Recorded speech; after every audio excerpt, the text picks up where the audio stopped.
नमस्कार, मैं doctor AK. Mishra Suryansh educational academy के यूट्यूब चैनल पर आप सभी का स्वागत करता हूं। दोस्तों, हम लोग तुर्की आक्रमण पढ़ रहे हैं। तुर्की आक्रमण के अंतर्गत हम लोगों ने पिछले वीडियो में मोहम्मद गजनवी को पढ़ा था, साथ ही साथ उसकी मृत्यु के बाद हम लोगों ने थोड़ा सा मोहम्मद गोरी को पढ़ा था। ठीक है, तो आइए हम लोग आज मोहम्मद गोरी को विस्तृत रूप से पढ़ते हैं, विस्तृत रूप से चर्चा करते हैं। ठीक है, जैसा कि पिछली वीडियो में मैंने बताया था कि मोहम्मद गोरी जब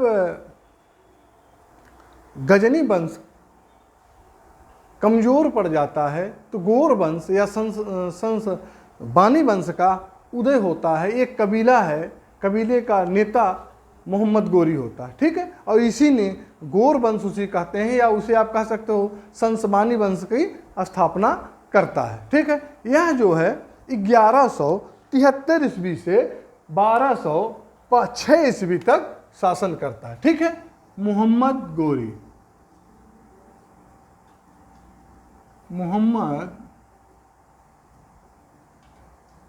गोरी इसका काल जो है 1173 से 1206 ईस्वी तक। ठीक है, हम लोग देखेंगे,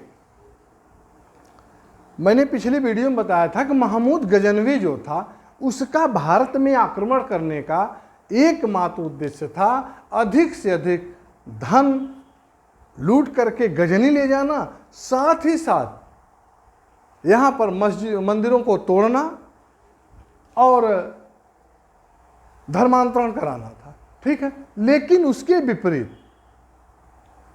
विपरीत मोहम्मद गोरी भारत पर जो है आक्रमण करने का जो उद्देश्य था, वो उद्देश्य था मुस्लिम राज्य की स्थापना करना। क्या उद्देश्य है इसका? उद्देश्य भारत पर आक्रमण करने का, भारत पर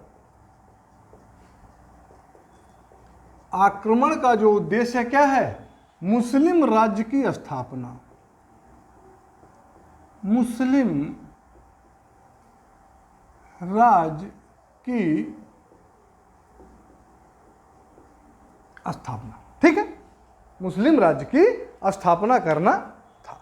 अब देखेंगे कि मोहम्मद गोरी पहला आक्रमण मुल्तान के शासक करमाथी पर करता है। ठीक है, और इसको जीतता है। फिर 1178 में वो हारता है। किससे? चालुक्य रानी नाइक देवी व गुजरात के अल्पवयस्क भीम द्वितीय से वो हार जाता है। ठीक है, ये सब हम लोगों ने पढ़ लिया। आज हम लोगों को पढ़ना था, जब जो है ये युद्ध में हारता है तो इसके मस्तिष्क में एक उपज आती है। क्या है वो? ये विचार करता है कि जब तक हम पंजाब को विजित नहीं कर लेंगे तब तक और भारत के दिल्ली या और कहीं आक्रमण करना सुरक्षित नहीं था। तो क्या करता है कि 1190 ईस्वी में, कितना? 1190 ईस्वी में क्या करता है? संपूर्ण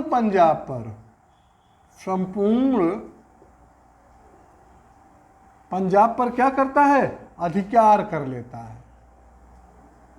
ठीक है, संपूर्ण पंजाब पर इसका अधिकार हो जाता है। जब इसका अधिकार संपूर्ण पंजाब पर हो जाता है तब इसका दिमाग जो है दिल्ली पर, अपना दिमाग केंद्रित क्या करता है? दिल्ली पर करता है। ठीक है, तो दिल्ली पर उस समय किसका राज है? पृथ्वीराज चौहान, जिसे हम राय पिथौड़ा भी कहते हैं, उनका जो है दिल्ली तथा अजमेर पर, आज का राजस्थान, दिल्ली तथा अजमेर पर किसका शासक? पृथ्वीराज चौहान, या आप कह सकते हैं राय पिथौड़ा का। ठीक है, उस समय दिल्ली और कहां? दिल्ली और अजमेर, दिल्ली और अजमेर पर किसका शासक है? शासन है इसका पृथ्वीराज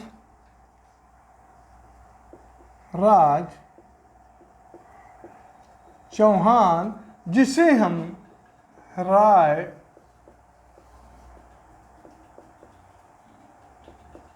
पिथौड़ा भी कहते हैं। ये पूछा गया है कि राय पिथौड़ा किसे कहा जाता है, परीक्षा में पूछा भी गया है। ठीक है। मोहम्मद गोरी दिल्ली पर 1191 ईस्वी में 1191 ईस्वी में दिल्ली पर क्या करता है, आक्रमण कर देता है। ठीक है। तत्कालीन राजा कौन है, पृथ्वीराज चौहान, जिसे राय पिथौड़ा कहा जा रहा है। ठीक है। अब आप देखेंगे जब दिल्ली पर आक्रमण करता है तो पृथ्वीराज चौहान अपने 2 लाख अश्वारोही, कितने, 2 लाख अश्वारोही, ठीक है, 2 लाख अश्वारोही के साथ साथ 3000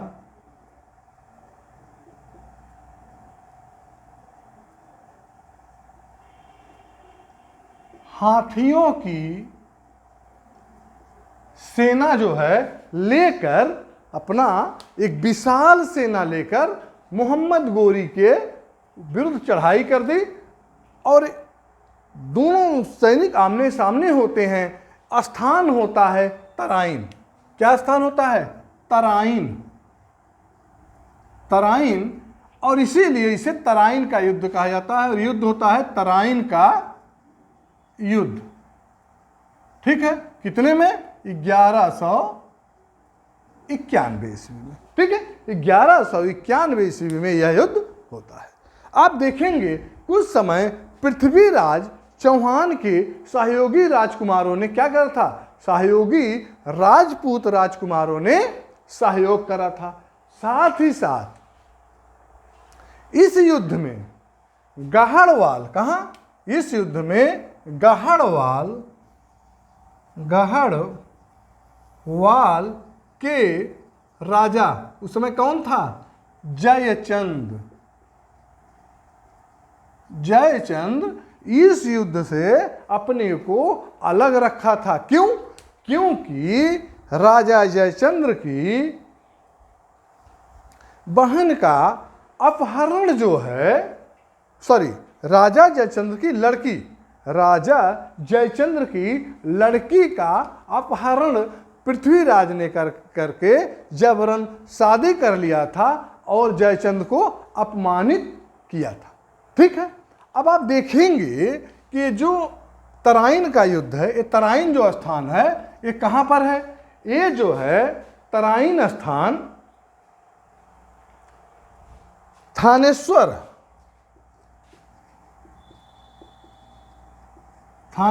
से 14 मील, ठीक है, थानेश्वर से 14 मील दूर है। ठीक है। इस स्थान पर दोनों पक्षों के बीच क्या हुआ, घमासान युद्ध हुआ। ठीक है। जिसमें मोहम्मद गोरी पराजित होता है तथा मुसलमानों की सेना तितर बितर हो जाती है। ठीक है। राजपूतों ने मोहम्मद गोरी का 40 मील तक पीछा किया। ठीक है। मोहम्मद गोरी क्या करा, मोहम्मद गोरी भागते हुए कहां पहुंच गया, गजनी। मोहम्मद गोरी भागते हुए कहां पहुंच गया, गजनी पहुंच गया। ठीक है। राजपूतों ने सरहिंद पर घेरा डाला। कहां, सरहिंद पर। सरहिंद पर क्या करा, घेरा डाला। लेकिन सुगमता से विजय पाने में असफल रहे। इस विजय के बाद पृथ्वीराज चौहान, संभवतः ऐसा माना जाता है कि वह संतुष्ट हो गया और उसने गोरियों को पंजाब से पूर्णतः निकालने का प्रयास नहीं किया। ठीक है। उसको लगा कि अब जो है मोहम्मद गोरी के हौसले परास्त हो चुके हैं, अब वो भूल कर भी दिल्ली और थानेश्वर पर आक्रमण नहीं करेगा। ठीक है, दिल्ली और अजमेर पर आक्रमण, थानेश्वर पर आक्रमण नहीं करेगा और अपने में मस्त हो जाता है। लेकिन मोहम्मद गोरी अपनी पराजय का बदला लेने के लिए, मोहम्मद गोरी अपनी पराजय का बदला लेने के लिए क्या करता है, वो जो है 1192 ईस्वी में, कितने में, जस्ट एक साल बाद 1192 ईस्वी में अपने 1,20,000 सैनिकों को लेकर भारत की ओर प्रस्थान कर दिया। ठीक है, उस समय आप देखेंगे कि पृथ्वीराज चौहान के साथ लगभग 150 राजपूत राजाओं ने पृथ्वीराज के साथ मोहम्मद गोरी के विरोध में युद्ध किया था। लेकिन आप देखेंगे कि पृथ्वीराज चौहान को एक स्थान है सिरतूती, एक स्थान है क्या, सिरतूती, जिसे हम क्या कहते हैं, सिरसा, सिरतूती या सिरसा के समीप क्या किया गया, पकड़ लिया गया। और ऐसा माना जाता है संभवतः उसी समय या कुछ समय बाद क्या करा जाता है, पृथ्वीराज की हत्या जो है कर दी जाती है। ठीक है, पृथ्वीराज की हत्या के बाद शीघ्र ही मुसलमानों ने, या आप ऐसा कह सकते हो शीघ्र ही मोहम्मद गोरी ने बिना कठिनाई के कहाँ, सिरतूती, समाना, खुर्रम और हाँसी पर क्या करा, अपना अधिकार कर लिया। ठीक है, आप देखेंगे कि 1192 ईस्वी के बाद 1193 ईस्वी में, 1193 ईस्वी में हाँसी, कुहराम, सरसुतह व दिल्ली पर आक्रमण किया गया। ठीक है, किस पे, आप देखिएगा, हाँसी, ठीक है, हाँसी, कुहराम,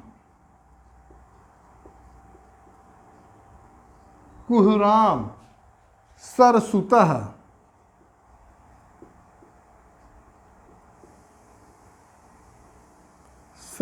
हुआ दिल्ली। लेकिन इसका कोई परिणाम नहीं निकला था। इसके बाद जिस राजा ने मोहम्मद गोरी का साथ दिया था,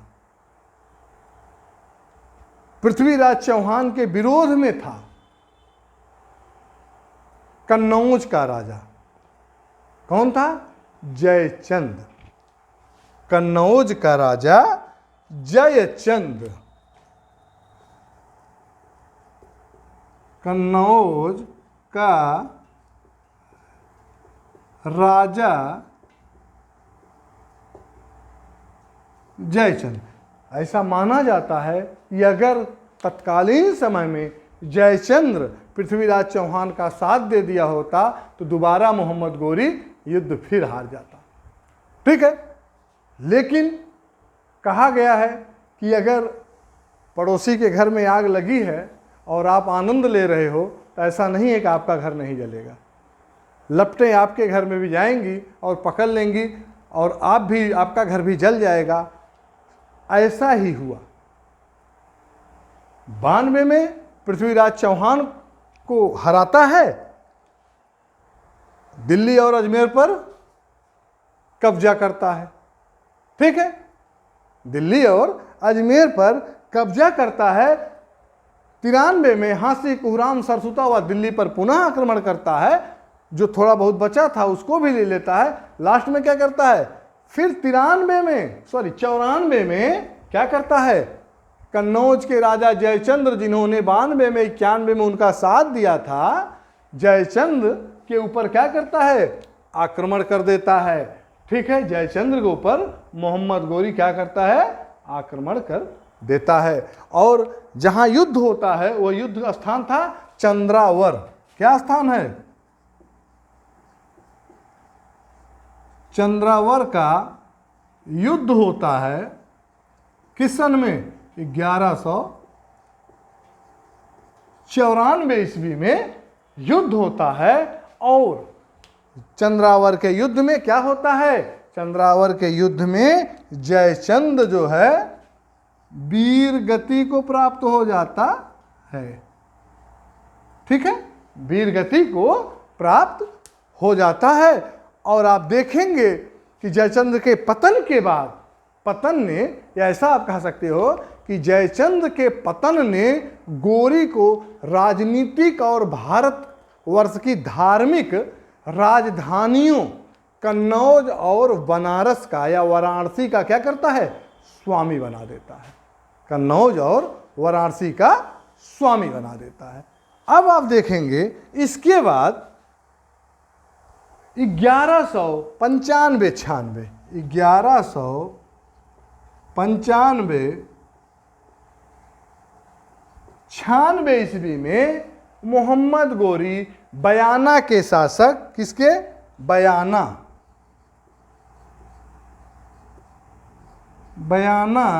के शासक कौन है, बयाना के शासक कुमारपाल। कौन है, कुमार पाल पर आक्रमण करके बयाना को विजित कर लिया। तथा आप देखेंगे कि 1196 ईस्वी में 1196 ईस्वी में मोहम्मद गोरी ग्वालियर के शासक, किसके, ग्वालियर के शासक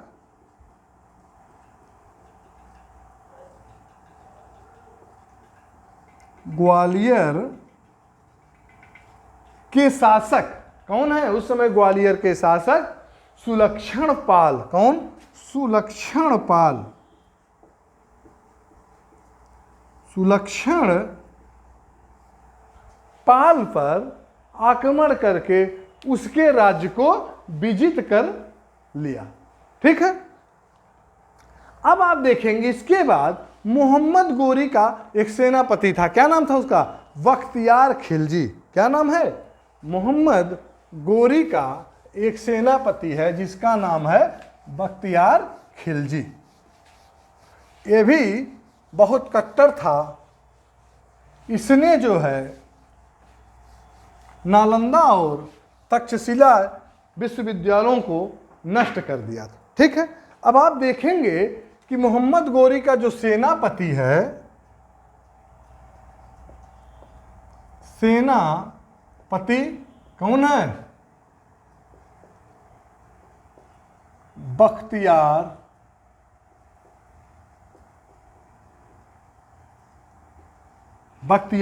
खिलजी। बख्तियार खिलजी क्या करता है, पूर्वी भारत को विजित कर लिया। किसको, पूर्वी भारत को क्या करता है, विजित कर लेता है। पूर्वी भारत को विजित करने के बाद नालंदा और विक्रमशिला, कौन कौन, नालंदा और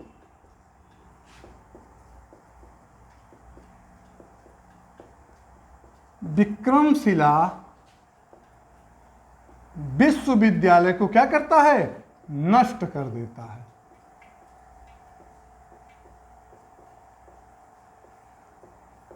ठीक है, नष्ट कर देता है। आप देखेंगे कि इसी बीच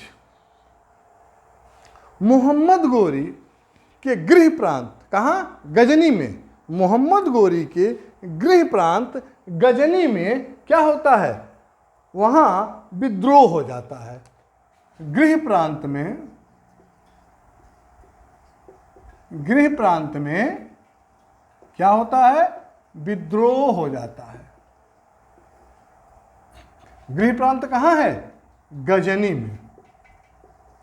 मोहम्मद गोरी के गृह प्रांत गजनी में विद्रोह छिड़ जाता है। ठीक है, तो वहां से फरमान आता है कि भाई आप भारत विजिट कर रहे हो, इधर आपका घर ही सुरक्षित नहीं है। तो उसको दबाने के लिए मोहम्मद गोरी 1206 ईस्वी में, मोहम्मद गोरी 1206 ईस्वी में, ठीक है, अपने सबसे विश्वास पात्र दास, अपने सबसे विश्वास पात्र दास कुतुबुद्दीन ऐबक,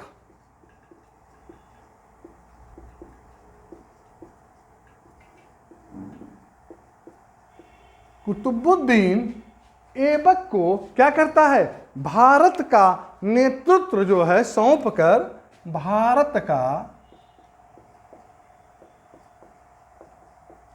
नेतृत्व जो है सौंप कर गृह प्रांत जो है चला जाता है। लेकिन जब वह अपने गृह प्रांत जाता है तो रास्ते में ही एक स्थान है, क्या? दमयक। एक स्थान है दमयक, ठीक है। दमयक नामक स्थान पर जो है 15 मार्च, ठीक है, 15 मार्च 1206 ईस्वी में मोहम्मद गोरी की क्या होती है? हत्या कर दी जाती है। ठीक है, अब देखेंगे आगे कुछ इंपॉर्टेंट पॉइंट हैं मोहम्मद गोरी के बारे में, उसको आप जान लीजिए। जैसे पहला है कि मोहम्मद गोरी को ख्वारिज्म के शासक, मोहम्मद गोरी को कहाँ के? ख्वारिज्म के शासक कौन है? ख्वारिज्म के शासक अंधखुद। कौन है? अंधखुद। अंधखुद से जो है युद्ध में भारी पराजय जो है झेलनी पड़ी थी। ठीक है, साथ ही हमने बताया था कि मोहम्मद गोरी का भारत पर जो प्रथम आक्रमण था, भारत पर प्रथम आक्रमण कब था? 1178 ईस्वी में। किसके विरुद्ध? गुजरात के चालुक्य राज्य पर हुआ था। यहाँ पर उसे चालुक्य शासक भीम द्वितीय और चालुक्य शासिका नाइक देवी के हाथों पराजय झेलना पड़ा था। यहाँ पर मोहम्मद गोरी को पराजय झेलना पड़ा था। ठीक है, आप देखेंगे कि मोहम्मद गोरी ने 1169 ईस्वी में, 1169 ईस्वी में क्या करा था? 1179 ईस्वी में क्या करा था? पेशावर पर अधिकार कर लिया था। ठीक है, पेशावर पर अधिकार कर लिया था। आगे आप देखेंगे कि जो इसकी हत्या 1206 ईस्वी में हुई थी, तो आता भाई इतना बड़ा शासक था, इसकी हत्या कैसे कौन कर सकता है? तो ऐसा माना जाता है कि 1206 ईस्वी में या 15 मार्च 1206 ईस्वी में सिंध नदी के दमयक नामक स्थान पर क्या? नमाज पढ़ते समय, यहाँ नमाज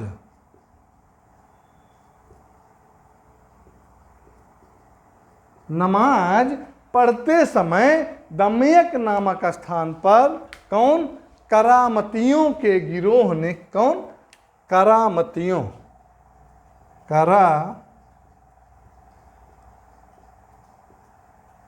करामतियों के गिरोह ने इनकी हत्या कर दी थी। ठीक है, आप देखेंगे कि मोहम्मद गोरी के एक सिक्का ऐसा मिला है जिस पर एक तरफ एक सिक्का मिला है, ठीक है, सिक्का है जिसके एक तरफ क्या है, बैल की आकृति है, बैल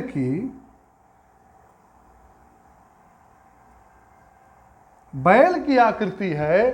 तो वहीं आप देखेंगे दूसरी तरफ देवनागरी लिपि में, सॉरी, जो सिक्का है एक तरफ क्या है, बैल की आकृति है, तो उसी में साथ में ही देवनागरी लिपि में, देवनागरी